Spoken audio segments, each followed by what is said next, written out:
أعوذ بالله من الشيطان الرجيم بسم الله الرحمن الرحيم أفمن زين له سوء عمله فرآه حسنا فإن الله يضل من يشاء ويهدي من يشاء فلا تذهب نفسك عليهم حسرات إن الله عليم بما يصنعون أفمن زين له سوء عمله کیا وہ شخص جس کے لیے مزین کیا گیا ہو اس کا برا عمل فرآہ حسنا وہ اسے اچھا سمجھتا ہو فإن اللہ یضل من یشاء ویہدی من یشاء بس بے شک اللہ گمراہ کرتا ہے جس کو چاہتا ہے اور ہدایت دیتا ہے جسے چاہتا ہے فلا تذهب نفسك علیہم حسرات آپ اپنی جان ضائع نہ کریں ان پر افسوس کرتے ہوئے ان اللہ علیم بما یصنعون بے شک اللہ جاننے والا ہے ان کے کاموں کو افمن زین له سوء عمله فرآہ حسنا فإن اللہ یضل من یشاء ویہدی من یشاء فلا تذهب نفسك عليهم حسرات ان اللہ علیم بما یصنعون یہ سورۃ فاطر ہے اور اس کی آیت نمبر 8۔ اس سے پہلے والی آیت کریمہ میں اللہ رب العزت نے دو چیزیں ارشاد فرمائی کہ اللہ کے راستے میں رکاوٹ، اللہ کے قرب کا ذریعہ بننے میں رکاوٹ، اور قبر آخرت کی تیاری میں جو چیز رکاوٹ ہے وہ دو چیزیں ہیں۔ یعنی انسان یہ جانتا ہے کہ میری کامیابی ایمان اور اعمال میں ہے، انسان یہ جانتا ہے کہ میں نے کوشش کرنی ہے، لیکن دو چیزیں اس کے لیے رکاوٹ بنتی ہیں کہ جو اس کو ایمان اور اعمال کی طرف نہیں آنے دیتی۔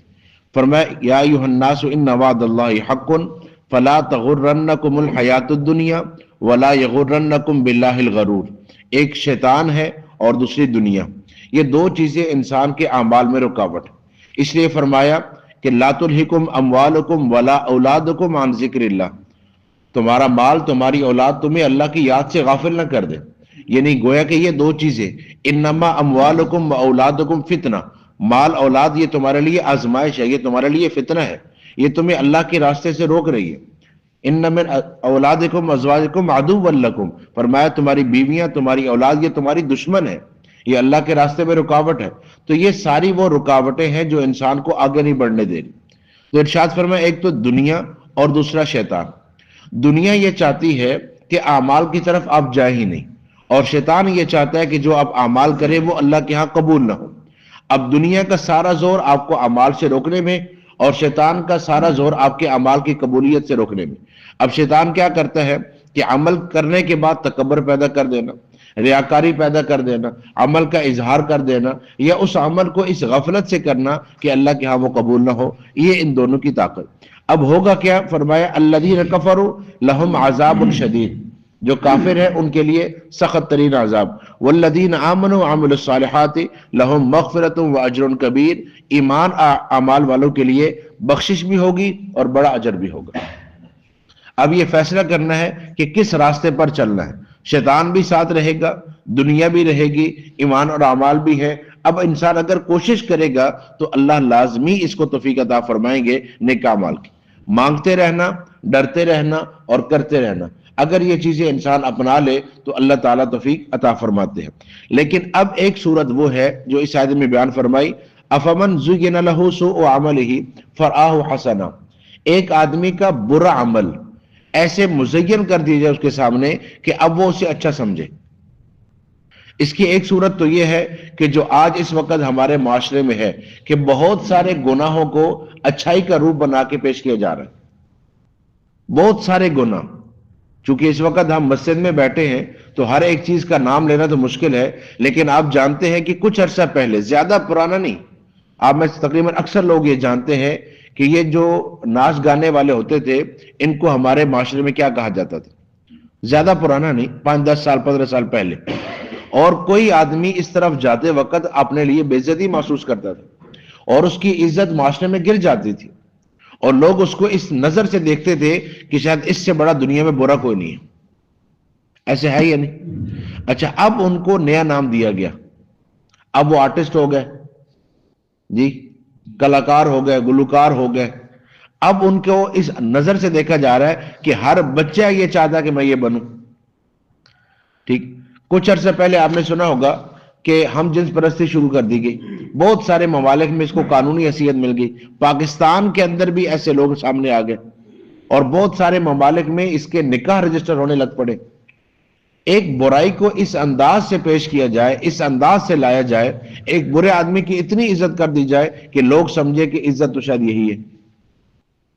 تو یہ باقاعدہ پورے دنیا میں یہ چلایا جا رہا ہے کہ گناہوں کو اس انداز سے خوبصورت کرنا، اس انداز سے لے کر آنا. ایک تو یہ چیز ہے. یہ تو ہے کہ آپ دیندار آدمی سمجھتا ہے جی یہ غلط ہے، یہ نہیں کرنا چاہیے. لیکن ایک دوسری صورت کہ جو عمل کو اچھا کر کے پیش کرتی ہے وہ بدعت ہے. وہ کیا ہے جی؟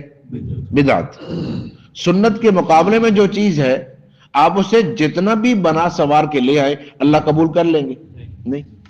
لیکن بدعت پر عمل کرنے والا کیا اسے گناہ سمجھے گا؟ توبہ کرے گا؟ نہیں.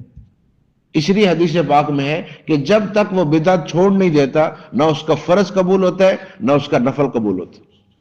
بلکہ فرمائے بدعتی پر اللہ توبہ کا دروازہ ہی بند کر دیتے، کیونکہ وہ سمجھے گا ہی نہیں کہ میں گناہ کر رہا ہوں کہ وہ توبہ کرے گا.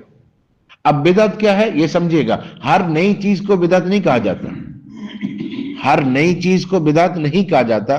ورنہ پھر وہ کیا مثال دیتے ہیں کہ دیکھو یہ قالین تو آپ صلی اللہ علیہ وسلم کے زمانے میں نہیں تھا، یہ پنکھا نہیں تھا، یہ چھت نہیں تھے. اس وقت تو کھجور کی چھال کا چھت تھا، اس وقت تو پنکھا نہیں تھا، اس وقت نیچے کنکر اور چٹائیاں بچھائے جاتے تھے. وہ جو نہیں پھوڑ نہیں جو ہوتے نا کیا کہتے ہیں اس کو، گھاس، اس کو بچھایا جا رہا تھا، یہ چیزیں رکھی جاتی تھی. اب آپ لوگوں نے کیا کچھ شروع کر دیا.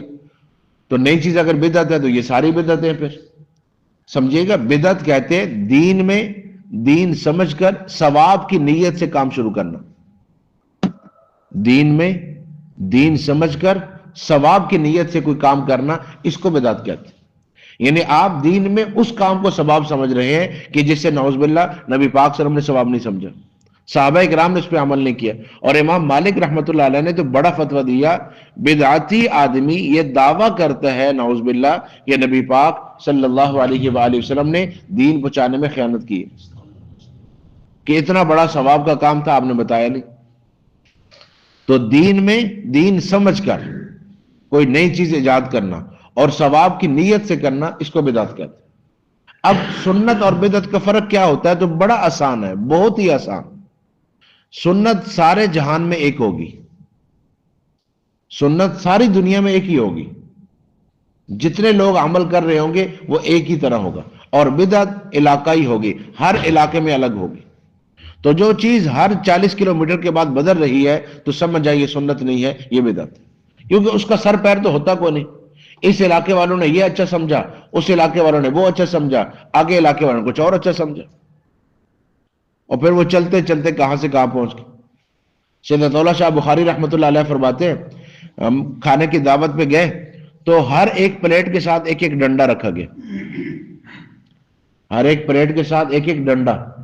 کہتے ہیں ہم بڑے حیران ہوئے کہ یار یہ عجیب دعوت ہے، یہ ڈنڈا کیوں رکھا ہوا، اس کا کوئی سمجھ نہیں آیا. تو کہتے ہیں ہم نے آپس میں بات کی کہ شاید جو زیادہ کھا رہا ہو اس کو مارنا ہوگا، یہ لقمہ پھنس جائے تو اس کو گزارنا ہوگا، یہ کیا کرنا ہے اس کو. تو وہاں ایک جو گھر والے تھے ان سے پوچھا بھائی یہ کیوں رکھتے ہیں ڈنڈا؟ انہوں نے کہا یہ ہمارے علاقے کا رواج ہے کہ ہم ڈنڈا رکھتے. کہا یہ عجیب رواج نکالا ہے بھائی، کیوں رکھتے ہو؟ ان کا یہ نہیں پتا، لیکن ہمارے علاقے میں ایسے ہی ہوتا ہے کہ جب ہم دعوت کرتے ہیں تو ہر مہمان کے پلیٹ کے ساتھ ایک ایک ڈنڈا بھی رکھتے ہیں.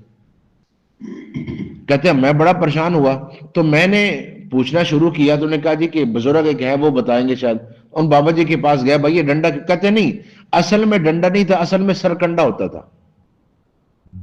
پہلے ہم سرکنڈا رکھتے تھے، سرکنڈا جس سے وہ قلم نہیں بنتی تھی پہلے وقتوں میں، کانا، اس کے اوپر سے نا وہ اتر جاتا ہے، تو وہ ہم سرکنڈا رکھتے تھے. انہوں نے کہا سرکنڈا بھی کیوں رکھتے تھے؟ انہوں نے کہا اس لیے کہ جب بندہ کھانا کھا لے نا تو کھانا کھانے کے بعد وہ ایسے خلا کر لے. کہا اچھا. وہ ایک اور بابا جی کے بارے میں پتا چلا کہ وہ اصل بات بتا، ان کے پاس گیا، انہوں نے کہا جی اصل میں تو ہم کنڈا رکھتے تھے، کنڈا ہوتا ہے نا وہ رکھتے تھے ٹوتھ پک کے طور پہ. تو پھر کنڈا رکھا جاتا تھا، اب وہ کنڈے گرتے تھے، کسی کو لگتے تھے، کوئی ہاتھ زخمی ہوتے تھے، تو پھر انہوں نے سر کنڈا کر دیا. اب وہ سر کنڈا بھی گیا تو اب ڈنڈا آ گیا. تو ایسے بدل رہی ہیں چیزیں، اس کی اصل ختم ہوگی کہ اصل کیا تھا. ٹھیک، اب ہر علاقے میں ایک نیا کام نئے لفظ کے ساتھ نئی چیز شروع کر دی جاتی ہے. اور کہا کیا جا رہا ہے؟ ثواب ہے، اس پہ خرچ کرنا ثواب ہے، اس میں لگنا ثواب ہے، اس میں کرنا ثواب ہے، اس پر خوشی کرنا ثواب ہے۔ تو جو ہر دین کے اندر نئی بات دین سمجھ کر اور ثواب کی نیت سے لائی جائے گی اسے بدعت کہتے ہیں، اور یہ بدعت پر عمل کرنے والا توبہ کبھی نہیں کرے گا، اور جب توبہ نہیں کرے گا اس کا عمل اللہ کیا قبول کیسے ہوگا؟ یہ فرمایا افمن زین لہ سوء عملہ، وہ شخص کہ جس کے لیے مزین کر دیا گیا اس کا برا عمل، فرآہ حسنا، وہ اسے اچھا سمجھ رہا ہے۔ اب جب وہ اچھا سمجھ رہا ہے تو توبہ نہیں کرے گا۔ اب پہلے تھا جھوٹ، اب آ گئی تدبیر، پہلے تھا سود، اب آ گیا پرافٹ، لفظ تبدیل ہو گیا نا۔ اب جب لفظ بدلا ہے تو اب وہ برائی ختم ہو گئی، چلو کوئی مسئلہ نہیں جی۔ ہم آج کے زمانے میں کوئی کیسے بچ سکتا ہے؟ اگر بچ نہ سکتے ہوتے تو اللہ حکم کیوں دیتے؟